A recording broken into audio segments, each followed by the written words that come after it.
दोस्तों, नीतीश कुमार को साइडलाइन करने का एक बहुत बड़ा प्लान जो भारतीय जनता पार्टी ने सलीके से तैयार किया था वो लीक हो गया है। और जैसे ही वो लीक हुआ है उसके बाद बहुत बड़ा बवंडर बिहार में मच गया है। आज मैं आपको दिखाने जा रहा हूं कि कैसे तकरीबन तकरीबन 2 से ढाई महीने पहले विधानसभा अध्यक्ष अपनी पार्टी का नियुक्त कर देना बिहार के अंदर, फिर विधान परिषद के सभापति के तौर पर बीजेपी के नेता की ताजपोशी करा देना, फिर राज्यपाल जो केरल में थे अब तक आरिफ मोहम्मद खान, उन्हें फौरन ही बिहार भेज देना। इन सब के बीच दो बड़ी डिमांड, एक डिमांड हुई है और एक तस्वीर निकल कर आई है जिसने पोल खोल कर रख दिया है कि भारतीय जनता पार्टी बिहार विधानसभा चुनाव से पहले ही नीतीश कुमार को संन्यास लेने पर उतारू है। जी हां, संन्यास देने पर उतारू है। बहुत बड़ी खबर आपको दिखाने जा रहा हूं। नमस्कार, मैं हूं प्रज्वल गौतम और आप देख रहे हैं the live TV. The live TV, सच सबसे आगे। बिहार की सियासत पल पल बदल रही है। कभी क्या होता है कि नीतीश कुमार भारी पड़ जाते हैं, फिर चूंकि सत्ता में ये समय मोदी जी के पास है तो वो ऐसे भारी पड़ते हैं कि नीतीश कुमार चुप हो जाते हैं। हालत बहुत खराब चल रही है। इन सब के बीच हुआ क्या है, पहले मैं आपको दिखाने जा रहा हूं। पहले ये खबर देखिए, ऊपर क्या लिखा है, बीजेपी बिहार के युवाओं को एनडीए का बड़ा तोहफा। अब जरा पहले नाम इसी पर मैं पढ़ूंगा, फिर इसके बाद पोस्टर दिखाऊंगा। पोस्टर देखकर आप हैरान रह जाएंगे। बिहार के युवाओं को एनडीए का बड़ा तोहफा, ये क्यों कहा जा रहा है? ये कहा जा रहा है जब बिहार सरकार की बात होगी, लेकिन अगर एनडीए की बात चुकी है तो वहां पर भी ये बैसाखी पे चल रहे हैं, वहां मोदी जी का तोहफा हो जाता है। या नीतीश कुमार का तोहफा नहीं है, एनडीए का तोहफा है। 3 लाख सरकारी नौकरियां और 10 लाख रोजगार युवाओं के लिए सुनहरा मौका, ये लिखते हैं। और इसमें देखिए बाकायदा बहुत सारी चीजें इन्होंने, यही इनकी आदत है बस पोस्टर जारी करना। युवाओं को नए साल का गिफ्ट, 12 साल नौकरी, 12 लाख नौकरी, 34 लाख रोजगार, पता नहीं क्या क्या। अब इनमें जरा तस्वीरें देख लीजिए कौन कौन है। आपको इनमें एक चेहरा गायब नजर आएगा। आपको मोदी जी नजर आएंगे, नड्डा नजर आएंगे, अमित शाह नजर आएंगे। इधर आ जाइए, बीजेपी के जो प्रदेश अध्यक्ष हैं वो नजर आ जाएंगे, जायसवाल साहब। आपको सम्राट चौधरी नजर आएंगे तस्वीर में, विजय सिन्हा जो डिप्टी सीएम है वो भी नजर आएंगे। एक चेहरा नजर आ रहा है, नए युवाओं को नए साल का गिफ्ट अगर बिहार में दिया जा रहा तो देगा कौन? मोदी, अमित शाह, सम्राट चौधरी या विजय सिन्हा दे पाएंगे? उस प्रदेश का मुखिया देगा, लेकिन उस प्रदेश के मुखिया के चेहरे को ही गायब कर दिया। आप याद करिएगा, 2 दिन पहले मैंने खबर दिखाई थी जब जनता दल यूनाइटेड ने एक पोस्टर जारी किया था। उस पोस्टर में अकेले नीतीश कुमार का चेहरा था। इसको लेकर आपत्ति जताई और बड़ा मार मनोबल के बाद मोदी जी के चेहरे को जनता दल यूनाइटेड के आधिकारिक पोस्टर में फिक्स कराया था। लेकिन इन सब के बीच नीतीश कुमार को अपने पोस्टर से आउट कर दिया।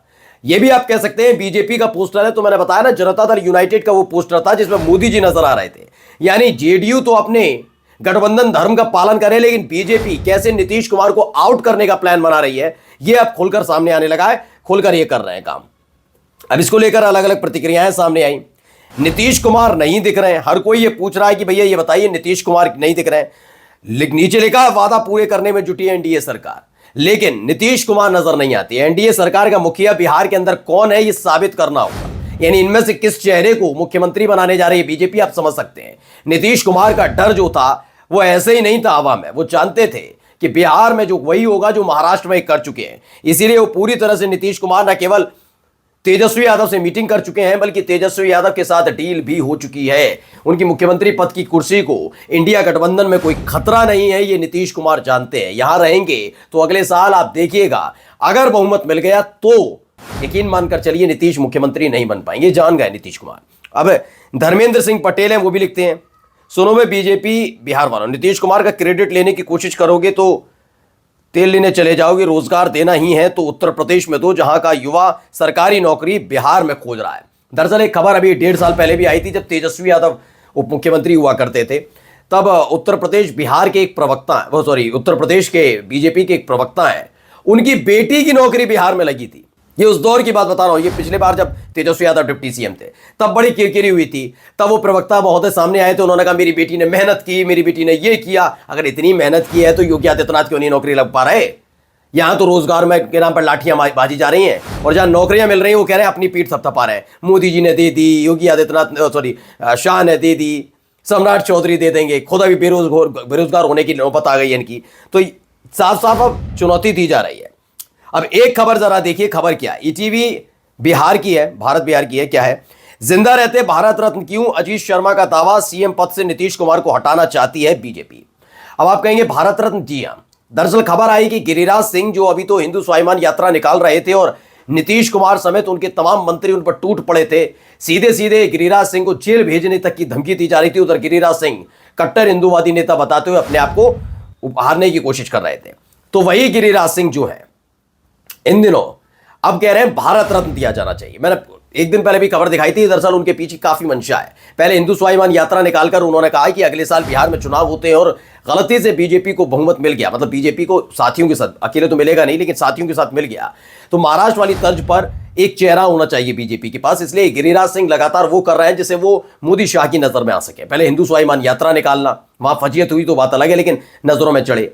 अब उन्होंने भारत रत्न देने के जरिए नीतीश कुमार को साइड लाइन में लाने की कोशिश कर ली है कि मैं दिखाता हूं कैसे साइड लाइन किया जाता है। दरअसल इसी को लेकर अब सवाल दागा गया, पूछा गया कि जिंदा रहते भारत रत्न क्यों? क्या वाकई नीतीश कुमार को साइडलाइन किया जा रहा है? और ये होने जा रहा है, देखिएगा आने वाले वक्त में आप देखेंगे नीतीश कुमार को पूरी तरह से साइडलाइन करने की कोशिश की जा रही है और यही चीजें वो भाग चुके हैं। कुछ एक खबरें और निकलकर सामने आई, जी बिहार झारखंड की भी है। हम तुम्हारे हैं, 1 साल बाद नीतीश कुमार फिर उसी मोड़ पर खड़े हैं। ये लगातार चीजें निकल कर आ रही हैं कि बातचीत न केवल हुई है बल्कि फाइनल हो गई है इंडिया गठबंधन में। काफी कुछ चीजें बस थोड़ी बहुत रह गई है रस्म अदाई की, यानी अगले साल जो 26 जनवरी मनाया जाएगा, तो 26 जनवरी को तेजस्वी यादव और नीतीश कुमार के बीच दरार की जो खबरें थी वैसी ही खबरें आपके सामने फिर से आने जा रही हैं। नीतीश कुमार ने संकेत दे दिया, इतने भेड़चाल में, इतने हंगामे पर, इतनी भगदड़ वाली खबरों के बीच जब खुद गोदी मीडिया खबरें चला रहा हो, तब भी अगर नीतीश कुमार इस बार नहीं है कुछ बोल रहे हैं तो समझिए बहुत कुछ बदलने जा रहा है। ये सारी चीजें हो रही हैं। इसी जी बिहार झारखंड ने एक और खबर दिखाई है, क्या लिखा, यूं ही कोई बेवफा, बिहार में मुख्यमंत्री नीतीश कुमार को लेकर क्यों शुरू हुई कयासबाजी, बिहार में महाराष्ट्र रिपीट होने का डर तो नहीं। मैंने जो खबर सोची आपको कम से कम हफ्ते भर पहले बताई थी कि भाई महाराष्ट्र में जो कुछ हुआ उसको लेकर नीतीश कुमार सचेत हो गए हैं कि भाई वहां पर भी एकनाथ शिंदे के साथ ये डील नहीं थी कि बड़ी पार्टी ज्यादा जिसके विधायक होंगे उसका मुख्यमंत्री बनेगा। जब वहां कर सकते हैं, इस बार ये नीतीश को छोड़ने वाले नहीं है, क्योंकि नीतीश कुमार ने तेजस्वी यादव की वजह से, आरजेडी की वजह से बीजेपी को दूसरी या तीसरी बार ऐसा झटका दिया था और अब इनको ऐसा लग रहा है कि ये कभी भी छोड़कर जा सकते हैं। इसीलिए बिहार विधानसभा चुनाव के दौरान पूरी कमान बीजेपी अपने साथ रखना चाहती है और नीतीश कुमार भी कच्चे खिलाड़ी नहीं है, वो भी पूरी तरह से तैयार होकर बैठे हैं। अब देखिए खेल किया जा रहा है, क्या हो रहा है, पहले इस चेहरे को जरा गौर से देखिए और दूसरे चेहरे को भी जरा गौर से देखिए। एक चेहरे को आप शायद पहचानते होंगे, वो नीतीश कुमार है, बिहार के मुख्यमंत्री, लेकिन दूसरे जो है वो भी खिलाड़ी हैं नीतीश कुमार। नीतीश कुमार जो कभी भी खेल की बाजी पलटते हैं। दरअसल हारी हुई बाजी को भारत के पक्ष में लाने का श्रेय बैट्समैन नीतीश कुमार को जा रहा है, क्रिकेटर है नीतीश कुमार को जा रहा है और इन्हीं की फोटो के जरिए अब कहा जा रहा है हारी हुई बाजी को जिताने की, अगर कोई बाजी को पलटने की, जिताने की कोई मादा रखता है तो वो नीतीश कुमार ही, यानी बैट्समैन के साथ साथ क्रिकेटर है उनके साथ साथ नीतीश कुमार के बारे में भी यही कहा जा रहा है कि बाजी पलट देख सकते हैं आसानी से। अब कुछ खबर दिखा रहा हूं, ये देखिए, इसमें प्रतीक पटेल हैं, लिखते हैं, कांग्रेस हेडक्वार्टर के बाहर ये पोस्टर लगाया गया जिसमें नीतीश कुमार चंद्रबाबू नायडू से भाजपा से समर्थन वापस लेने की अपील की जा रही है। लगातार ये अपील की जा रही है। कई ऐसे मुद्दे, बाबा साहब भीमराव अंबेडकर का मुद्दा, पिछड़ों का, दलितों का मुद्दा, वक्फ बोर्ड संशोधन बिल का मुद्दा, इन मुद्दों पर लगातार घिर चुके हैं। अभी नायडू के सामने वो दिक्कत नहीं है क्योंकि चुनाव करीब नहीं है, लेकिन नीतीश कुमार जानते हैं कि वो दौर है जिस दौर में कदम उठाना पड़ेगा, अगर कदम नहीं उठाया तो काफी देर हो जाएगी। नमस्कार। द लाइव टीवी, सच सबसे आगे।